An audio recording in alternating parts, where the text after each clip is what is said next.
Processed ഫുഡുകൾ നമ്മൾ ഒഴിവാക്കുക. കരിച്ചതും പൊരിച്ചതും എണ്ണയിലിട്ട് വറുത്തതും സ്പൈസസ് കൂട്ടിയതുമായിട്ടുള്ള സകല ഫുഡുകൾ ഒഴിവാക്കുക. ഫൈബർ റിച്ച് ആയിട്ടുള്ള ഫുഡ് കഴിക്കുക. വെജിറ്റബിൾസ് ഫ്രൂട്ട്സുകളൊക്കെ നമ്മൾ നല്ല രീതിയിൽ കഴിക്കാൻ ശ്രദ്ധിക്കുക എന്നുള്ളതാണ്. കൂടുതലായിട്ട് നേന്ത്രപ്പഴം, ഏത്തപ്പഴം ഉണ്ടല്ലോ, ബനാന, വലിയ പഴം, അത് കഴിക്കരുത്. ഇപ്പോൾ നല്ല പൈസയുള്ള ആളുകൾക്ക് പ്രശ്നങ്ങളുണ്ടായിരിക്കും. നീരൊലിക്കുക, നല്ല എരിച്ചിൽ പുകച്ചിലും, നമ്മൾ ടോയ്ലറ്റിൽ പോകുന്ന സമയത്ത് ഭയങ്കര എരിച്ചിലും പുകച്ചിലും ഇങ്ങനത്തെ പ്രശ്നങ്ങൾ നല്ലോണം ഉണ്ടായിരിക്കും എന്നുള്ളതാണ്. പ്രഗ്നൻസിയുടെ കണ്ടീഷനിൽ എന്ത് ചെയ്യാറുണ്ട്, പൊതുവേ സ്ത്രീകളിൽ ഈ പൈൽസിൻ്റെ ഇഷ്യൂസ് കണ്ടുവരാറുണ്ട് എന്നുള്ളതാണ്. ഇത് എന്താണ് ഡോക്ടർ, ബ്ലീഡിങ് ഉണ്ടാവുമോ, അല്ലെങ്കിൽ ഈ പെയിന് വന്നാൽ തന്നെ ഇത് പൈൽസ് ആണോ, അല്ലെങ്കിൽ ചൊറി വന്നാൽ തന്നെ ഇത് ബുദ്ധിമുട്ടാണ്, പലതരത്തിൽ കൺഫ്യൂഷൻ ഇപ്പോഴും ഉണ്ടെന്നുള്ളതാണ്. അപ്പോൾ ആ സംഗതികൾ മാറ്റണം. നമ്മൾ മരുന്ന് കഴിച്ചത് കൊണ്ടോ ശോധന കൂട്ടിയത് കൊണ്ടോ വെള്ളത്തിൽ ഇരുന്നത് കൊണ്ടോ പൈൽസ് മാറൂല.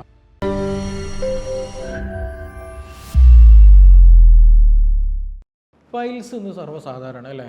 ഈ പൈൽസ് വന്നത് മാറണമെന്നുണ്ടെങ്കിൽ പല ആളുകളും പല ട്രീറ്റ്മെൻറ്റ് എടുത്തിട്ടുണ്ടായിരിക്കും, പലതരത്തിലുള്ള ക്യാപ്സുളുകളും പലതരത്തിലുള്ള ചൂർണ്ണങ്ങളും പലതരത്തിൽ മെഡിസിൻ എടുത്തിട്ടുണ്ടായിരിക്കും. പക്ഷേ ഇത് കംപ്ലീറ്റ് മാറുന്നില്ല. പലപ്പോഴും സർജറി ചെയ്യൽ നമുക്ക് പ്രശ്നമായിട്ട് അല്ലെങ്കിൽ ബുദ്ധിമുട്ടായിട്ട് അനുഭവപ്പെടുന്നുള്ളതാണ്. അപ്പോൾ ഞാൻ ഇന്ന് പറയുന്ന കാര്യങ്ങളുണ്ടല്ലോ, ഇത് നിങ്ങൾ പ്രോപ്പറായിട്ട് ഒന്ന് കൺട്രോൾ ചെയ്യുക, അല്ലെങ്കിൽ ഞാൻ പറയുന്ന കാര്യങ്ങൾ പ്രോപ്പറായി ചെയ്യുക. ഇത് ചെയ്യലോട് കൂടിയിട്ട് ഏകദേശം നിങ്ങൾക്ക് സർജറി ചെയ്യാനുള്ളതാണെങ്കിൽ പോലും അത് നല്ല രീതിയിൽ റിക്കവർ ആയിട്ട് വരും. ഇനി തുടക്കക്കാരാണെങ്കിൽ തന്നെ പൈൽസ് നല്ല രീതിയിൽ മാറിക്കിട്ടുകയും ചെയ്യുന്നുള്ളതാണ്. അപ്പോൾ ഇന്ന് നമ്മൾ ഡിസ്കസ് ചെയ്യാൻ പോകുന്നത് എന്താണ് പൈൽസ്, എന്താണ് ഇതെങ്ങനെയാണ് ഇത് ഉണ്ടാകുന്നത്, ഇതുള്ള ആളുകൾ ഭക്ഷണത്തിൽ നിന്ന് എന്തൊക്കെ ഒഴിവാക്കണം, ഇത് ഭക്ഷണത്തിൽ നിന്ന് എന്തൊക്കെ കഴിക്കണം, അത് പൈൽസ് വന്ന ആളുകൾ വേറെ എന്തെങ്കിലും ചെയ്യേണ്ടതുണ്ട് തുടങ്ങിയ പൈൽസിൻ്റെ ആളുകൾക്കുള്ളതാണ് ഇന്നത്തെ ഒരു വീഡിയോ എന്ന് പറയുന്നത്. എൻ്റെ പേര് doctor Siraj, medical officer, QNB health care, Thamarassery. പലപ്പോഴും പൈൽസ് എന്ന് പറയുന്നത് പല ആളുകൾക്ക് ഇപ്പോഴും കൺഫ്യൂഷനാണ്. ഇത് എന്താണ് ഡോക്ടർ, ബ്ലീഡിങ് ഉണ്ടാവുമോ, അല്ലെങ്കിൽ ഈ പെയിന് വന്നാൽ തന്നെ ഇത് പൈൽസ് ആണോ, അല്ലെങ്കിൽ ചൊറി വന്നാൽ തന്നെ ഇത് ബുദ്ധിമുട്ടാണ്, പലതരത്തിൽ കൺഫ്യൂഷൻ ഇപ്പോഴും ഉണ്ടെന്നുള്ളതാണ്. നമ്മളിതിൽ മനസ്സിലാക്കാനുള്ളത്, നമുക്കറിയാം വെരിക്കോസ് വെയിൻ നമ്മൾ കണ്ടിട്ടുണ്ട് അല്ലേ. പല ആളുകളും നമ്മുടെ കാലുകളിൽ കണ്ടിട്ടുണ്ടായിരിക്കും. ഇന്ന് സർവ്വസാധാരണമായിട്ട്, അതായത് ഞരമ്പുകളൊക്കെ തടിച്ച് വീർത്ത് ഒരു സിഗ്സാഗായിട്ട് അങ്ങോട്ടും ഇങ്ങോട്ടും വളഞ്ഞ് പൊളഞ്ഞ് കിടക്കുന്ന ഒരവസ്ഥ വരും എന്നുള്ളത്. അതെന്തുകൊണ്ടാണ്, അവിടെ കാലിലെ ഞരമ്പുകൾ വീക്കായിട്ട് തടിച്ച് വീർത്ത് വന്നതാണെന്നുള്ളതാണ്. എന്നതുപോലെ തന്നെയാണ് നമ്മുടെ ആ ഒരു മലം പോകുന്ന ഭാഗം ഉണ്ടല്ലോ, ആ ഒരു മൂലത്തിൻ്റെ ഭാഗം, ആ ഒരു ഭാഗത്തുണ്ടാകുന്ന ഞരമ്പുകൾ വീക്കായിട്ട് അത് വളഞ്ഞ് പൊളഞ്ഞിട്ടോ അല്ലെങ്കിൽ അത് സ്വെല്ലിങ് ചെയ്ത് വീക്കം വന്നിട്ടുണ്ടാകുന്ന ഒരവസ്ഥയാണ് ഈ പറഞ്ഞിട്ടുള്ള പൈൽസ് എന്ന് പറയുന്നത്.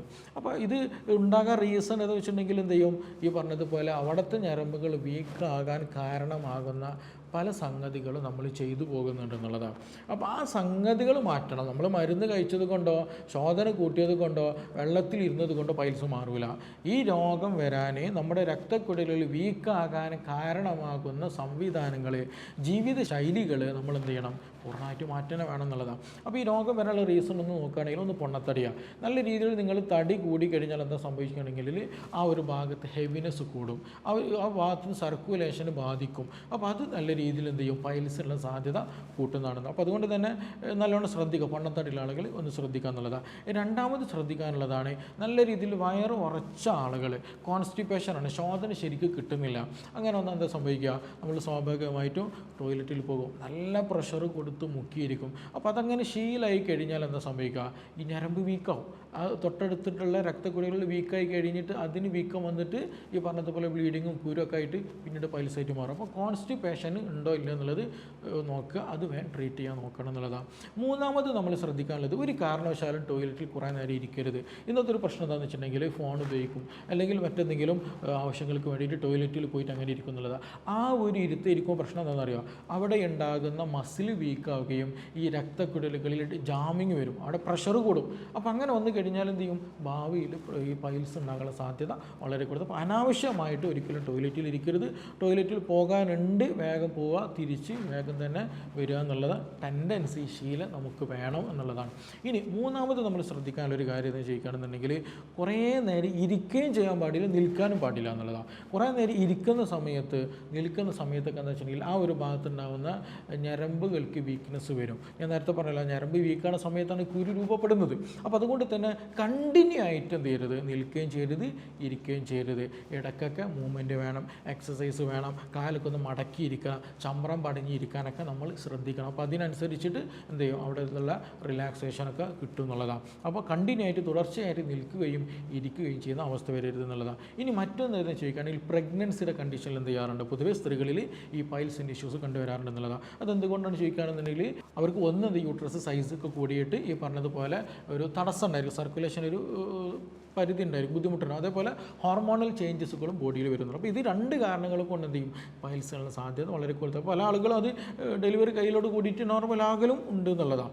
അപ്പോൾ ഇതെന്ത് ചെയ്യണം, ആ ഒരു സമയത്തും ഉണ്ട് എന്നുള്ളത് നമ്മൾ അറിഞ്ഞിരിക്കണം. പിന്നെ അതേപോലെ തന്നെ പ്രോപ്പറായിട്ട് ഭക്ഷണങ്ങൾ കഴിക്കാതിരിക്കുക എന്നുള്ളതാണ്. നമ്മുടെ ബോഡിയിൽ ഇൻറ്റസ്റ്റൈനിൽ ഇൻഫ്ലമേഷൻ കൂട്ടുന്ന നല്ല ഫ്രൈഡ് ആയിട്ടുള്ള ഓയിലി അടങ്ങിയിട്ടുള്ള അൺവാണ്ടഡ് ആയിട്ടുള്ള സംഗതികൾ ഇൻഫ്ലമേഷൻ കൂട്ടുന്ന ഇൻഫ്ലമേറ്ററി ഫുഡുകൾ നമ്മൾ കൂടുതൽ കഴിക്കണമെങ്കിൽ IBS-ഉം ഗ്യാസിൻ്റെ അതിനൊക്കെ കൂടെ തന്നെ എന്തും വരും, പൈൽസിനുള്ള സാധ്യതയും വളരെ കൂടുതൽ. അപ്പോൾ ഫുഡിൻ്റെ കാര്യത്തിൽ നമ്മൾ അതും കൂടെ എന്ത് ചെയ്യേണ്ടതുണ്ട്, ശ്രദ്ധിക്കേണ്ടതുണ്ട് എന്നുള്ളതാണ്. ഇനി അതേപോലെ തന്നെ ഇപ്പോൾ ഒരാൾക്ക് പൈൽസ് ഉണ്ടെങ്കിൽ എന്തൊക്കെ ലക്ഷണങ്ങൾ നോക്കുകയാണെങ്കിൽ നമ്മൾ പലപ്പോൾ വിട്ടുപോകുന്ന സാധനമാണ്, ലക്ഷണങ്ങൾ പ്രോപ്പറായിട്ട് നമ്മൾ മെയിൻറ്റെയിൻ ആക്കില്ല.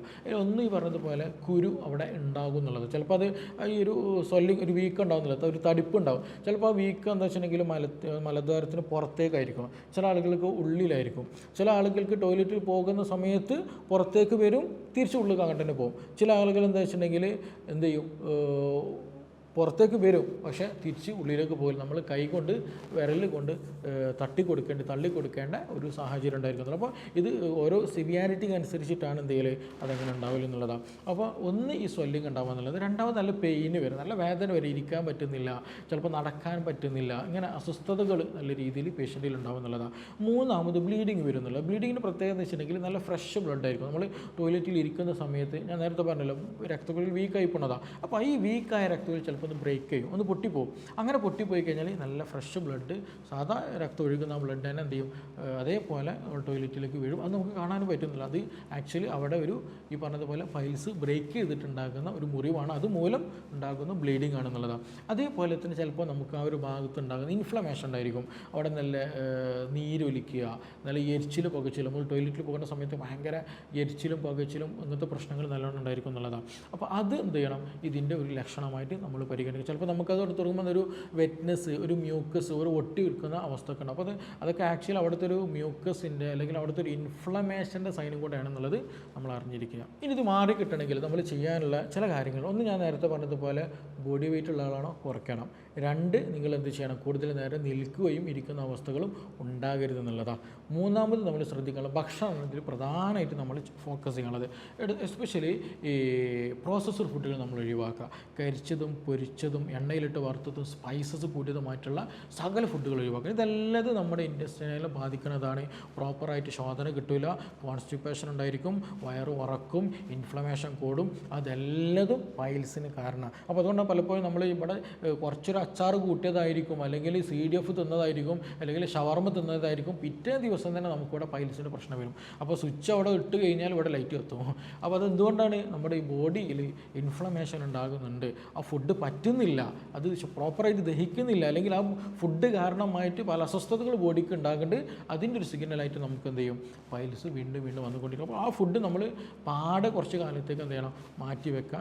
സ്പൈസസ്, എരിവ് കൂടിയത്, എണ്ണയിലിട്ട് വറുത്തത്, കരിച്ചത് പൊരിച്ചതുമായിട്ടുള്ള സകല പ്രോസസ്ഡ് ഫുഡുകൾ, പാക്കഡ് ഫുഡുകൾ, ഈ പുറത്തുനിന്ന് കിട്ടുന്ന ഫുഡുകളുണ്ടല്ലോ, അതിൽ പലതരത്തിൽ പ്രിസർവേറ്റീവ്സ് ഉണ്ടാവും, പലതരം അഡിക്റ്റീവ്സുകൾ ഉണ്ടായിരിക്കും, ഓവർ ഷുഗർ, ഇതൊക്കെ നമ്മുടെ ഇൻറ്റസ്റ്റൈനൽ ഹെൽത്തിനെ ബാധിക്കുന്നതാണ്, പ്രചോദനനെ ബാധിക്കുന്നതാണ്. പൈൽസ് ഉടനെ തന്നെ വരും, അത് മാറി നിൽക്കൂല, അത് വീണ്ടും വരും എന്നുള്ളതാണ്. പലപ്പോഴും പല ആളുകൾ പറയാതെ ഡോക്ടർ ഞാൻ മരുന്ന് കഴിക്കും മാറുന്നു, പക്ഷേ വീണ്ടും വരും എന്നുള്ള അത് ഈ ഒരു പ്രശ്നം കൊണ്ട് നമുക്ക് ആ ഒരു ടൈം പീരീഡ് നമുക്ക് നിർബന്ധമായിട്ട് ബോഡിക്ക് കൊടുക്കാൻ പറ്റണം, എങ്കിലേ അത് കംപ്ലീറ്റ്ലി റിക്കവറിലേക്ക് പോവുകയുള്ളൂ. അപ്പോൾ ഫുഡിൻ്റെ കാര്യത്തിൽ നമ്മൾ പ്രോപ്പറായിട്ട് തന്നെ ശ്രദ്ധിക്കാം.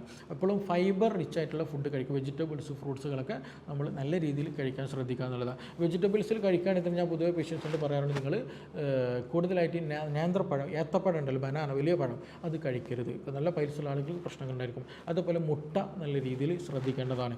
അതേപോലെ നമ്മൾ ശ്രദ്ധിക്കേണ്ടതാണ് ഈ കരിച്ചത് പൊരിച്ചത്, പൊതുവെ എണ്ണയിലിട്ട് വറുത്തതും, അതുപോലെ നോൺ വെജ് ഭക്ഷണങ്ങൾ നല്ല രീതിയിൽ ശ്രദ്ധിക്കേണ്ടതാണ്. omega-3 നിങ്ങൾക്ക് എടുക്കാം, പക്ഷേ നിങ്ങൾ എന്നാലും എന്ത് ചെയ്യുക, സപ്ലിമെൻ്റ് ആയിട്ട് എടുക്കുകയാണ് ബെസ്റ്റ്. നിങ്ങൾ മത്സ്യം ചിലത് കഴിക്കുന്ന ചില ആളുകൾക്ക് ഇഷ്യൂസ് ഉണ്ടാകാറുണ്ട്. എസ്പെഷ്യലി ചെമ്മീൻ പോലെയുള്ളത്, കടുക്ക പോലെയുള്ളത്, പിന്നെ അയല പോലെയുള്ളതൊക്കെ ചിലപ്പോൾ ചില ആളുകൾക്ക് ഇഷ്യൂസുകൾ കണ്ടുവരാറുണ്ടെന്നുള്ളതാണ്. അപ്പോൾ അത് നമ്മൾ നല്ല രീതിയിൽ ശ്രദ്ധിക്കുക. അതുപോലെ ഡേറ്റ്സ്, ഈത്തപ്പഴം നിങ്ങൾ സ്ഥിരമായിട്ട് എടുക്കുന്നുണ്ടെങ്കിൽ അതും പ്രശ്നമാണ്. അത് ശ്രദ്ധയിലുണ്ടാവുക. അതുപോലെ പാവൊക്കെ കൂടുതൽ കഴിക്കുന്നുണ്ടെങ്കിൽ, അതുപോലെ തന്നെ നമ്മൾ പഴുത്ത മാങ്ങ, ഇപ്പോൾ മാങ്ങയുടെ സീസണും കൂടെയാണ്, നല്ല രീതിയിൽ നിങ്ങൾ പഴുത്ത മാങ്ങ കഴിച്ചു കഴിഞ്ഞാൽ ഇത് പ്രശ്നങ്ങൾ നല്ല രീതിയിൽ കൂടുന്നുള്ളത്. അതേപോലെ നിങ്ങൾക്ക് കക്കരി കഴിക്കണം നല്ലതാണ്. അതുപോലെ യോഗട്ട് ഭക്ഷണത്തിൽ ഉൾപ്പെടുത്തുക, ആപ്പിൾ ഉൾപ്പെടുത്തുക, സിട്രസ് ഫ്രൂട്ട്സുകൾ ഉൾപ്പെടുത്തുക. അതുപോലെ തന്നെയാണ് അത്തിപ്പഴം കഴിക്കണമൊക്കെ വളരെ നല്ലത്. അത് അത്തിപ്പഴം നമ്മൾ എന്ത് ചെയ്യുക, ഒരു 3-5 എടുത്തിട്ട് കഴുകിയിട്ട് രാത്രി വെള്ളത്തിലിട്ട് രാവിലെ വെറും വയറ്റിൽ എന്ത് ചെയ്യുക, അത് കഴിക്കുക. അത് ചവച്ചരച്ച് കഴിക്കുകയും ചെയ്യുക, വെള്ളം കുടിക്കുകയും ചെയ്യുക. അത് സ്ഥിരമാക്കണം. ഒരു 1-1.5 മാസം കുടിക്കുന്ന സമയത്തിന് നമ്മുടെ മോശം നല്ല രീതിയിൽ പ്രോപ്പറായി കിട്ടാൻ ഹെൽപ്പ് ചെയ്യും. അതേപോലെ ഒരു 10-20 ഉണക്കമുന്തിരി, കറുത്ത ഉണക്കമുന്തിരി കഴുകിയിട്ട് ഒരു 1/2 ഗ്ലാസ് വെള്ളത്തിലിടുക, അല്ലെങ്കിൽ ചിയാ സീഡ്സ് അതേപോലെ ഇടുക. അത് നമ്മൾ ഭക്ഷണത്തിൽ അല്ലെങ്കിൽ രാവിലെ വെറും വയറ്റിൽ കഴിക്കുകയാണെങ്കിൽ ശോധന പ്രോപ്പറായിട്ട് കിട്ടും. ഇനി ഒന്നും കിട്ടില്ല, ഒരു ടീസ്പൂൺ എന്ത് ചെയ്യുക, നെയ്യ് ചെറിയ ചുടുവെള്ളത്തിൽ കലക്കി കുടിക്കുക. അത് ഈ പറഞ്ഞതുപോലെ നമ്മുടെ ഡ്രൈനെസ് കുറയ്ക്കാൻ, ഇൻഡസ്ട്രിയൽ ഡ്രൈനെസ് കുറയ്ക്കാനോ, ഇൻഡസ്ട്രിയൽ മൂവ്മെൻറ്റ് കൂട്ടാനോ, ശോധന പ്രോപ്പറാക്കാനോ, ഡൈജഷൻ ഇമ്പ്രൂവ് ആക്കാനൊക്കെ എന്ത് ചെയ്യും, അത് ഹെൽപ്പ് ചെയ്യും എന്നുള്ളത്. നല്ല രീതിയിൽ കൊളസ്ട്രോൾ ആളുകളൊക്കെ ആണെങ്കിൽ എന്ത് ചെയ്യണം, നിർബന്ധമായിട്ട് ശ്രദ്ധിക്കുകയും വേണം എന്നുള്ളതാണ്. അപ്പോൾ ചുരുക്കി പറഞ്ഞാൽ നമ്മുടെ ആ ഒരു ഡയറ്റ് എന്ത് ചെയ്യണം, നമ്മൾ പ്രോപ്പറായിട്ട് കൊണ്ടുപോകാൻ വേണം. അതിൻ്റെയൊക്കെ കൂടെ തന്നെ നമ്മൾ പലപ്പോഴും വിട്ടുപോകുന്ന സാധനമാണ് എക്സസൈസ് ചെയ്യുക എന്നുള്ളത്. വ്യായാമം വളരെ വളരെ ഇമ്പോർട്ടൻ്റ് ആട്ടോ ഈ വിഷയത്തിൽ. കാരണം ഞാൻ നേരത്തെ പറഞ്ഞില്ല, അവിടെ ഉണ്ടാകുന്ന മസിലുകളും ആ രക്തക്കൊലൊക്കെ വീക്കായി പോണതാണ്. അപ്പോൾ അത് റിക്കവർ ആയിട്ട് വരണമെങ്കിൽ നമ്മൾ നല്ല രീതിയിൽ വ്യായാമം ചെയ്യണം. കീഗൽ എക്സസൈസ് എന്ന് പറയുന്ന വ്യായാമമാണ്. നമുക്ക് യൂട്യൂബിലൊക്കെ സെർച്ച് ചെയ്താൽ, ഓൺലൈൻ മീഡിയയിലൊക്കെ നോക്കിയിട്ടുണ്ടെങ്കിൽ ചിലപ്പോൾ അത് കറക്റ്റ് കിട്ടും. അത് അപ്പോൾ അതെന്ത് ചെയ്യുക, നിങ്ങൾ വീട്ടിൽ നിന്ന് 2 നേരമൊക്കെ പ്രാക്ടീസ് ചെയ്യുക. അപ്പോൾ ആ ഒരു ഭാഗത്തു നിന്ന് മസിൽ സ്ട്രെങ്ത് കിട്ടാനും ഈ പറഞ്ഞതുപോലെ സർക്കുലേഷൻ ഇമ്പ്രൂവ് ആക്കാനൊക്കെ നന്നായിട്ട് ഹെൽപ്പ് ചെയ്യും. അതിൻ്റെ കൂടെയൊക്കെ തന്നെ നിങ്ങൾക്ക് എന്ത് ചെയ്യാം, ഈ സിറ്റ്സ് ബാത്ത് ചെയ്യണം നല്ലതാണ്. സിറ്റ്സ് ബാത്ത് എന്ന് വെച്ചിട്ടുണ്ടെങ്കിൽ ഒരു ഇളം ചൂടുള്ള തിളപ്പിച്ചാറിയ ഒരു ഇളം ചൂടുള്ള വെള്ളത്തിൽ എന്ത് ചെയ്യുക, കുറച്ച് ഉപ്പ് ഇട്ടിട്ട് അതിലിരിക്കുക. നിങ്ങൾക്ക് വേണമെന്നുണ്ടെങ്കിൽ എന്ത് ചെയ്യുക, കുറച്ച് അരിവേപ്പിൻ ഇലയൊക്കെ ഇട്ട് തിളപ്പിക്കണം, നല്ലതാണ്. അപ്പോൾ ആ ഒരു ഭാഗത്തുണ്ടാകുന്ന ചിലപ്പോൾ മുറിവുകളുണ്ടാകും, ഇൻഫ്ലമേഷൻ ഉണ്ടാകും, ആ ഒരു വഴുവഴുപ്പൊക്കെ ഉണ്ടല്ലോ. അപ്പോൾ അതൊക്കെ മാറിക്കിട്ടിയിട്ട് ആ ഒരു അസ്വസ്ഥതകൾക്ക് പെട്ടെന്ന് ആശ്വാസം നമുക്ക് കിട്ടും എന്നുള്ളതാണ്. അപ്പോൾ ചുരുക്കി പറയുകയാണെങ്കിൽ ഇതൊക്കെ മാറിക്കിട്ടും, ഇതിന് പ്രശ്നമൊന്നുമില്ല. പക്ഷേ നമ്മൾക്ക് ഒരു ഇൻറ്റൻഷൻ വേണം, ഇത് എൻ്റെ പ്രശ്നമാണ് മാറണം എന്നുള്ളത്. അപ്പോൾ നമുക്കൊരു ഇതിൻ്റെയൊക്കെ ഒരു പ്രശ്നം എവിടെയൊക്കെ എടുക്കുകയെന്ന് വെച്ചിട്ടുണ്ടെങ്കിൽ, നമുക്ക് ചിലപ്പോൾ വേദന ഉണ്ടായിരിക്കും, നീരൊലിക്കുന്നുണ്ടായിരിക്കും, ബ്ലഡ് വരുന്നതായിരിക്കും, ഇതായിരിക്കും പ്രശ്നം ഉണ്ടാവില്ല. അപ്പോൾ ഇത് മാറിക്കഴിഞ്ഞാൽ പലപ്പോഴും നമ്മൾ അശ്രദ്ധയിലേക്ക് പോകും, നമ്മൾ പഴയ സിസ്റ്റത്തിലേക്ക് പോകും. അങ്ങനെ പോയി കഴിഞ്ഞാൽ എന്ത് ചെയ്യും, ഇത് വീണ്ടും വരും. അപ്പോൾ ഇത് കംപ്ലീറ്റ്ലി മാറുന്നത് വരെ, അല്ലെങ്കിൽ എൻ്റെ പ്രശ്നം ഇന്നതാണെന്ന് ഐഡൻറ്റിഫൈ ചെയ്തിട്ട് അതിനനുസരിച്ച് നമ്മൾ ലൈഫ് സ്റ്റൈൽ ക്രമീകരിക്കണം. ഇല്ല എന്നുണ്ടെങ്കിൽ പൈൽസ് വീണ്ടും റിക്കവർ ആയിട്ട് വരും എന്നുള്ളതാണ്. അപ്പോൾ ഈ വിഷയത്തിൽ നിങ്ങൾക്ക് ഇനി എന്തെങ്കിലുമൊക്കെ കൂടുതൽ അറിയണം, നിങ്ങൾ ചിലപ്പോൾ പൈൽസോ കാര്യങ്ങളൊക്കെ ഉണ്ടായിരിക്കാം, ചിലപ്പോൾ സംശയമുള്ള ആളുകളൊക്കെ ഉണ്ടായിരിക്കും. അപ്പോൾ അങ്ങനെ എന്തെങ്കിലും സംശയ കാര്യങ്ങളൊക്കെ ഉണ്ടെന്നുണ്ടെങ്കിൽ അത് ക്ലീൻ ആക്കണം എന്നുണ്ടെങ്കിൽ നിങ്ങൾ എന്ത് ചെയ്യുക, താഴെ തന്നിട്ടുള്ള നമ്പറിൽ ബന്ധപ്പെടാവുന്നതാണ്. നമുക്കിനി മറ്റൊരു വിഷയവുമായി ബന്ധപ്പെട്ട് വീണ്ടും കാണാം. Thank you.